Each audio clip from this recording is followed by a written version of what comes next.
Eh bien bonjour à tous, aujourd'hui on se retrouve pour une nouvelle vidéo. Aujourd'hui ce qu'on va faire c'est qu'on va installer le rôle Hyper-V sur un Windows Server.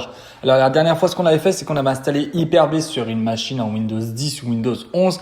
Là on va vraiment faire une installation comme si c'était sur un vrai serveur. Donc là on va faire l'installation sur un Windows Server 2025 mais que vous soyez en 2016, 19, 22, 25, il n'y a aucun problème. C'est vraiment la même installation depuis plusieurs années. Donc du coup, je me retrouve sur une machine donc en Windows Server 2025, juste ici en version standard. Ce qu'on va faire du coup, on va ouvrir le gestionnaire de serveur et on va ajouter un nouveau rôle directement. Donc on va cliquer en haut à droite sur Gérer, ajouter des rôles et des fonctionnalités. Donc là, on a un petit écran de présentation, on a juste à faire suivant, on fait suivant. Donc là, on sélectionne mon serveur, donc pour ma part, c'est cette IP là. On fait suivant. Et là, du coup, on coche la case Hyper-V. Donc, on ajoute les modules supplémentaires, donc l'outil de gestion graphique ainsi que les modules Hyper-V pour pouvoir gérer Hyper-V en PowerShell. On fait ajouter des fonctionnalités. Donc, je vous conseille de tout cocher. Pour quelles raisons? Des fois, vous êtes obligé d'utiliser des commandes PowerShell pour faire certaines choses. Par exemple, quand vous faites des sauvegardes Vim, en fait, Vim crée un snapshot de la VM et partiellement, il arrive à ne pas supprimer le snapshot. Donc, vous êtes obligé de le supprimer par PowerShell parce que via une interface graphique, il n'y a pas l'option directement renseigner. Donc, on fait suivant. Là, on fait du coup suivant. On n'ajoute pas de fonctionnalités supplémentaires. On fait suivant. Donc, on a besoin d'une carte réseau pour pouvoir attribuer Internet, enfin le réseau local à nos machines virtuelles. Donc, pour ma part, j'ai qu'une seule carte réseau sur mon Hyper-V. Donc, on sélectionne la fameuse carte réseau qui est Ethernet. On fait suivant. Si vous souhaitez monter un cluster d'Hyper-V avec plusieurs Hyper-V, faire de la redondance, etc., vous allez cocher la case autoriser ce serveur à envoyer et recevoir des migrations dynamiques. Aujourd'hui, ce qu'on va faire, c'est vraiment une installation classique d'Hyper-V. Donc, on va pas cocher cette case-là. Mais voilà, s'il y a une volonté de monter un cluster, de toute façon, je ferai une vidéo sur ce sujet-là. Mais voilà, aujourd'hui, c'est vraiment une installation clean. Donc, on va pas cocher. On fait suivant. Ensuite, on vous demande si vous souhaitez changer les emplacements par défaut des machines virtuelles, que ce soit pour les fichiers de configuration des machines virtuelles et des fichiers des disques durs virtuels, donc les VHDX. Si vous voulez, vous pouvez changer les paramètres. Personnellement, moi, je vous conseille de laisser les paramètres par défaut pour la configuration et ensuite individuellement quand vous créez des machines virtuelles, définissez un emplacement propre à chaque VM. Je vous montrerai comment faire un peu plus tard pour pouvoir faire ce paramètre-là. Donc là, ce qu'on va faire, c'est qu'on va laisser par défaut. On fait suivant. Si le serveur est en production, je vous conseille pas de cocher redémarrer automatiquement. Moi, c'est pas en production, donc je peux me permettre de cocher la case redémarrer automatiquement et je fais installer. Ça permet que si il a besoin de redémarrer la machine ou l'autre pour pouvoir finir l'installation, il peut la lancer automatiquement. Mais de mémoire pour Hyper-V, il n'y a pas besoin de redémarrer l'autre. Donc on laisse faire l'installation. Comme vous voyez, c'est assez simple. C'est vraiment un ajout de rôle plutôt rapide.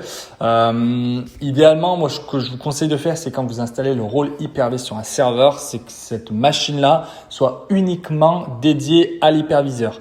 Beaucoup de sociétés font ça et le couple avec un serveur de fichiers, serveur d'impression, enfin bref, n'importe quel autre rôle. Personnellement, moi, je vous conseille vraiment de faire une machine par rôle. Donc, une machine pour l'hyperviseur, une machine pour un contrôleur de domaine, une machine pour un serveur de fichiers, un 2IS, etc. Vous aurez beaucoup moins de problèmes et ça sera beaucoup plus simple quand vous allez changer de version dans 7, 8, 10 ans pour pouvoir migrer sur une version de Windows Server plus récente. Bon, du coup, comme vous pouvez voir, la machine est en train de redémarrer. Donc, à la fin de l'installation de Hyper-V, il faut bien redémarrer la machine. Ok, donc je me reconnecte sur ma machine. Ok, donc le rôle Hyper-V vient d'être installé sur ma machine. Donc là, ce qu'on va faire, c'est qu'on va faire fermer et on va pouvoir ouvrir le gestionnaire de serveur. Donc pour pouvoir ouvrir l'interface de gestionnaire d'Hyper-V, donc vous allez cliquer sur votre menu Windows et vous allez taper gestionnaire Hyper-V. Voilà, juste ici. Et vous allez retrouver du coup la même interface que Hyper-V sur Windows 10, Windows 11. Donc c'est pour ça que je disais dans la précédente vidéo que l'interface reste à peu près la même au final. On a juste l'option de création de machines virtuelles automatiques, automatisées, etc. qui n'existe pas. Mais à vrai dire, je vous conseille pas du tout d'utiliser ce mode-là. Faites-le, à vrai dire, correctement en créant une machine virtuelle, etc. Donc voilà, on se retrouve sur l'interface d'Hyper-V. Je vais vous montrer, on va créer une machine virtuelle. Donc on va faire nouveau ordinateur virtuel. On fait suivant, on va la nommer. Donc je vais la nommer, je sais pas, VM bon, 2IS par exemple. Ici, du coup, vous pouvez faire stocker l'ordinateur virtuel à un autre emplacement et c'est ce que je vous conseille de faire.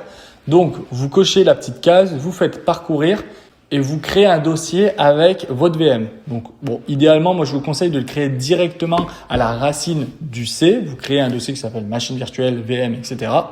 Vous cliquez dessus et là, vous faites un nouveau dossier avec le nom de votre VM. Donc, pour ma part, moi, c'est VM underscore 2IS. Je la sélectionne, je fais sélectionner un dossier. Je fais suivant. Concernant la génération, je vous conseille toujours de mettre en génération 2, à part si vous utilisez des vieux systèmes d'exploitation, vous utilisez du XP, du Vista, génération 2, ça risque de pas trop fonctionner. Par contre, 7, 8, Windows Server 2008, 2012, etc., vous pouvez mettre en génération 2, mais tout ce qui est antérieur à Windows Server 2008, R2 et Windows Vista, à vrai dire, vous êtes obligé de faire une génération 1. Donc pour ma part, bon, je vais mettre génération 2. Ici, vous allez ajouter la mémoire vive que vous souhaitez ajouter à votre machine virtuelle. Bon, pour ma part, je vais mettre 1024, vu que j'ai pas beaucoup de RAM sur cette machine-là. On va faire suivant. Ici, on va sélectionner du coup le commutateur virtuel. Donc, à vrai dire, la configuration de base d'Hyper-V, c'est qu'il utilise votre carte réseau interne de votre machine, qui lui fait passer comme si c'était une carte réseau virtuelle et qu'au moment où vous allez démarrer une machine, elle va prendre une IP sur votre réseau local. Donc, par exemple, vous avez votre hôte qui est en 1.250. Si vous créez une machine virtuelle sur cette hôte-là, l'adresse IP qui va être attribuée, c'est celle de votre réseau local, donc le réseau 1. quelque chose. Hyper-V de base ne fait pas de sous-réseau. Je vous ferai un tuto pour créer un sous-réseau directement dans Hyper-V pour sécuriser les flux, etc. Mais là, c'est vraiment une installation très classique. Donc là, on sélectionne du coup le vSwitch. On fait suivant. Concernant la création du VHDX, donc c'est la création du disque dur de la machine virtuelle. Donc, vous lui mettez la quantité d'espace que vous souhaitez. Bon, par exemple, moi, je vais mettre 60. Ensuite, vous allez voir du coup qu'il va réutiliser le chemin qu'on a attribué tout à l'heure pour la VM. Donc, c'est très bien. Sauf qu'il va créer un sous-dossier qu'il va nommer Virtual Hard Disk. Et dedans, il va mettre du coup le VHDX. Donc, on va laisser 60 Go. On fait suivant. Ici, vous allez sélectionner l'ISO que vous souhaitez installer. Donc, vous sélectionnez installer un système d'exploitation à partir d'un CD-ROM et vous sélectionnez fichier ISO et vous allez chercher ensuite votre fichier ISO. Si vous voulez directement démarrer via un disque physique dans votre serveur, vous pouvez le faire juste ici. Ou si vous voulez faire une installation par le réseau avec un serveur PXE, voilà, vous pouvez le faire aussi ici. Pour ma part, j'ai pas d'ISO, donc je vais faire installer ultérieurement. On fait suivant, on fait terminer et voici la création de la machine virtuelle. Donc l'assistant est assez rapide et assez clair, je le trouve. On n'a pas autant d'informations, c'est sûr, que sur Proxmox, mais pour créer une simple machine virtuelle, ça va très bien. Ensuite, vous pouvez faire un clic droit paramètres pour pouvoir attribuer de la ressource CPU à votre machine virtuelle parce que de base, du coup, lui, il va se baser sur votre machine physique et il va lui donner la moitié de la performance. Par exemple, vous avez un autre qui a 10 cœurs, et ben il va lui attribuer 5 cœurs à votre machine virtuelle. Donc ça, après, c'est à vous de voir comment vous voulez faire. Pour ma part, là, sur cette machine, j'ai 6 cœurs. Il m'en a attribué 3 par défaut. Vous lui mettez, bon, voilà, tout dépend de la puissance que vous avez sur votre machine. Voilà. Rapidement, on peut faire le tour dans les paramètres. Donc là, on peut sélectionner le boot principal directement sur la machine. Donc, si vous voulez que ça boot directement sur le réseau, sur le disque dur, etc. Le démarrage sécurisé, du coup, c'est le Secure Boot, clairement. Donc, vous pouvez activer le Secure Boot, le désactiver, etc. Activer la puce TPM virtuellement. Vous pouvez le faire même si vous n'avez pas de puce TPM sur votre machine physiquement. Vous pouvez en virtualiser une. Donc, c'est très pratique pour Windows 11.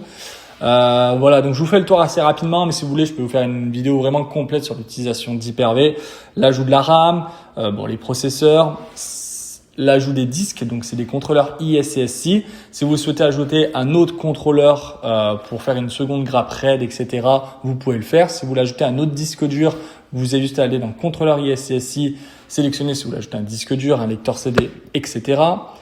La carte réseau, si vous voulez du coup ajouter plusieurs cartes réseau à votre serveur, vous pouvez. Et ensuite, en dessous, c'est plus des paramètres de la machine virtuelle.